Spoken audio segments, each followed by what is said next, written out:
I got a call from a client who I helped relocate to Southern Oregon, and this is a true story, by the way, just a couple months after they closed on a beautiful home in Southern Oregon. And I thought they were calling to tell me how much they love it, how much they love the community and the weather and all the incredible things that there are to do in Southern Oregon. Nope, quite the opposite actually. We hate it here is what I heard. We've got to get this place on the market tomorrow. We can't stand it. That is not a fun situation, and it's one I certainly do not want you to have to go through, and that's why I made this video right here, because you need to know why you should not move to Medford, Oregon. Everybody else wants to tell you all the sunshine and rainbows and butterflies, but I'm going to tell you the actual truth because you deserve it, okay? What really is bad about this place. Let's stop messing around and do this. What is the top reason people should not move to Medford, Oregon? Of course, naturally, you want to learn the top reasons people should never move to Medford, Oregon, and I'm going to tell you what I personally think about that. But first, I want to just blast through the reasons that you've probably already seen in the comments of my videos, and that's homelessness, the pot industry, drugs, Medford, and some conservatives. Okay, you're 4 out of the 9 right there. Bam, nailed them. You'll read about those in the comments. So let's just get those easy ones out of the way real quick, and we'll start with talking about homelessness for a quick second, okay? And so, yeah, there are homeless people in Southern Oregon, and if that's an issue for you, then you probably shouldn't move here, okay? But here's what I would say about the homelessness in Southern Oregon is that it pales in comparison to the other major cities of Oregon like Eugene, Portland, and Salem, and the situation here is actually improving, all right? The Southern Oregon Homeless Summit just recently concluded that Jackson County actually saw its homeless population decrease by nearly 10%. And that's progress. And more progress should be happening soon with the recent passing of a couple new Senate bills in Oregon that will provide additional funding for housing and community services, rental assistance, and all sorts of things intended to help with the homelessness and affordable housing issues that we've been facing. So now let's shift and talk about that drug situation, because this one gets me really, really excited. So Oregon legalized everything with Measure 110. You could be as high as a kite, smoking crack, shooting up heroin, doing whatever you want to do, and there wasn't a thing the police could do about it unless they saw you actively taking or dealing the drugs, okay? Possession was legal, and it was probably the dumbest thing I have ever seen a state do, and thankfully it was realized pretty quickly, and Measure 110 was just recently reversed, okay? And so possessing drugs is now illegal again in Oregon, and people who break that law will be taken to jail or given the option to get treatment, okay? And that's the plan, at least as I understand it. So this will address the concerns that you read in the comments about, you know, Medford and druggies everywhere and all that kind of stuff, which I think was pretty dramatic to begin with, but whatever. In addition to all that progress, we've also had a good streak of luck here in Southern Oregon, and that's because the marijuana and cannabis industry absolutely tanked, okay? It was flying super high, no pun intended, back around 2019 or so, and that seemed like that's when things really peaked in that industry, where every rural property felt like it had some sort of pot plant growing on it, and anything with water rights had, you know, a ton of pot plants and was selling for over $1 million. Back then, the smell of pot was in the air intensely in the spring and really, really intense in the fall during the harvest season, which kind of sucked, you know, and the kids would be in the backseat of the car like, Dad, what's that smell? Oh, it's just another skunk, buddy. 5th one today. On top of all that, all the grow properties were rarely kept in good shape. They put up these big ugly fences with tarps and all sorts of stuff to block the view of their crops. They left trash everywhere. They didn't bring in the best quality of people to the neighborhood. And let me say this, okay? I know some really good people that worked on pot grows. They're nice people, but I'm not talking about the hippies here, okay? I'm talking about the cartel. And the cartel doesn't make a good neighbor. They are not nice people, and they do not add value to the community. And thankfully, the price of cannabis has plummeted over the last few years. The market got completely flooded with every hippie and cartel member spinning up their own farm, and the next thing you know, you can barely give this stuff away, okay? So with that luck and with some major initiatives from the law enforcement at the local, state, and national levels, they really went to work to drive that industry down a lot, okay? And so what was a problem 5 or so years ago is honestly barely noticeable now in comparison. Awesome, but what about the conservatives, okay? I did mention that too, right? Yes, and I was hoping you might have forgot about that because I really don't like talking about politics here because it can tend to get a little divisive, if you know what I mean. So here's what I'll say about that, okay? Southern Oregon is primarily conservative, okay? There are Trump signs, you're gonna see MAGA flags, you're gonna see Let's Go Brandon stickers, and all that sort of stuff, okay? And so if that triggers you, you might wanna find a different place to live, like Ashland, Oregon, which is also in Southern Oregon and happens to be very liberal, okay? One thing to note is that Southern Oregon is actually pretty balanced, okay? With just over 50% of the people voting Republican in the 2020 election. But let me give you a little insider tip here, okay? Southern Oregon is full of people who want to just live and let live, okay? You do you and I'll do me and we'll all just get along just fine, all right? But when you start to take your ideas and force your ideas and your beliefs on others, that's where things start to heat up. So if you're from somewhere else and you want to move to Southern Oregon, my advice to you is simply don't try to change Southern Oregon by bringing the policies of the area that you're leaving, okay? We like it how it is here.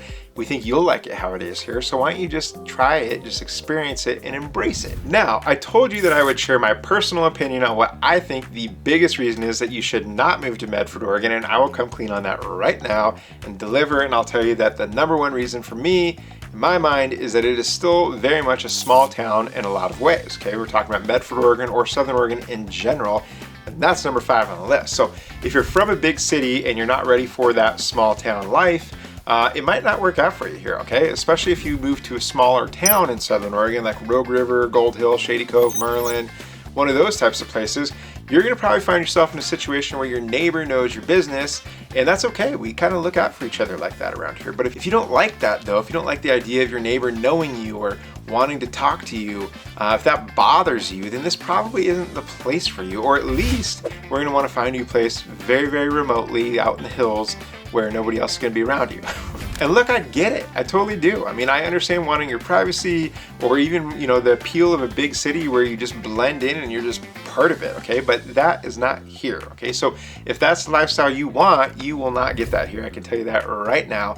And you should know that before you move here. The folks at the grocery store are gonna learn your name. Your neighbor is gonna know that you ordered Uber Eats 4 times this week, and the rest of the street might be gossiping about how you don't know how to cook. Who knows? That could happen here, okay? But that is something that people should know and that people tend to overlook, is that there's a big difference between living in a small town and living in a big city. And if you're not on board with that, then it's definitely a recipe for disaster. Speaking of disasters, what about big deal breakers? Is there something that you don't know about that you should know about Southern Oregon, okay? Yes, there is. There's actually 2 things, and those are numbers 6 and 7 on this list, and they're actually kind of related. So number 6 is the heat, okay? It can get hot, and I'm not talking like Arizona, Las Vegas, Death Valley hot, but we do break 100 every year pretty much, and we've cracked 110 even a few times in the past few years. Like in 2021, we hit 115 degrees. In 2022, we hit 114 degrees. And those happen, but those are also pretty rare, and I'd call those anomalies in my opinion. We might,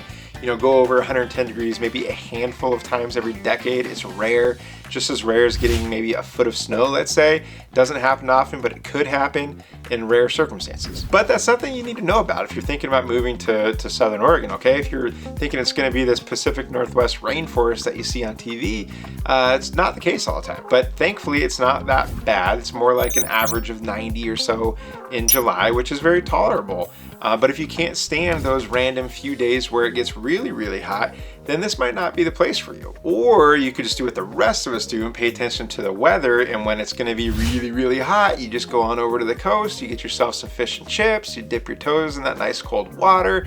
It's gonna be like 70 degrees over there, maybe even cloudy, maybe even raining, who knows, but you just go over to the coast and make a weekend out of it and get out of the heat. Number 7 is pretty related to the heat, and that is wildfires, okay? And this is one I feel is quite possibly the most over dramatic one on this list, okay? I hear it all the time. Oh my gosh, you guys get wildfires. I would never move there. My house is gonna burn down, and on and on and on and on and on. Wildfires are like homeless people, and bear with me on this analogy here, in that they pretty much exist anywhere on the West Coast, okay? That's where I was going with that, right? So if you live on the West, you are gonna deal with homelessness and you're gonna deal with wildfires. It's just the way it goes. It's just the price of admission, all right? The problem with wildfires is more to do with the inconvenience of the smoke than it is about the actual danger of the fire itself, okay? There are times where the fire's in a perfect area and the wind's blowing in the perfect direction and Southern Oregon gets socked in with smoke. Okay, it happens. Air quality can get bad. It can also happen in any other area in the Western United States. So this really isn't something that's unique to Southern Oregon, okay? But generally, when the air quality is bad, it's not typically for very long, okay? The wind generally changes and then the smoke gets blown out. But there are times where the stars align against us and it could be a week or maybe even more where it can be pretty bad. But as a local, you just kind of take the bad with the good, you know? At least we don't have earthquakes or tornadoes or hurricanes or alligators or any of that kind of stuff. But wildfires do happen, and that could be a deal breaker for you if you can't get exposed to, you know, bad air quality at all. You don't have a way of getting away to the coast like I just explained. That could be a deal breaker for you, and that's something that you need to be aware of. Okay, now we're getting down to the last 2 reasons, right? So obviously you've been doing some research if you found my YouTube channel here, and so like any good researcher, you are probably wondering, what am I missing about Medford, Oregon?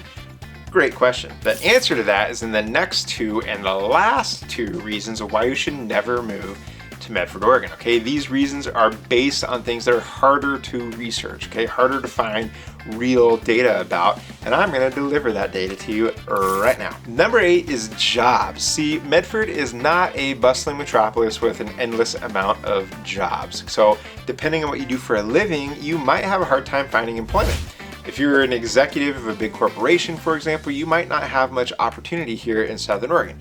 If you're a healthcare worker, or you work remotely, or you're in the IT industry, or you're a tradesman, or in the construction field, there's quite a bit of opportunity for all those fields. But for those white collar corporate jobs, there just really aren't as many of those around here. But if traveling is an option for you, if you're able to like work remotely and travel, our airport is really accommodating for that, with flights to several major hubs that can get you pretty much anywhere in the country with one stop. So not a bad option for that. But most of the actual business-minded people that I know in Southern Oregon are entrepreneurs who have started their own businesses, run their own businesses. And there's a lot of that kind of stuff going around here too, so maybe that's a good option for you to consider. Number 9 is housing. So if you're expecting to find giant developments full of brand new homes like you'd see in Phoenix, Dallas, Vegas, Reno, Boise, on, think again, okay? As fast as we've been growing, the local and regional developers here just cannot keep up, and the big national companies have not fully moved in yet, and they probably won't, honestly. The result of that is a shortage of homes to sell, and the result of that is a very competitive real estate market, and that leads to very limited options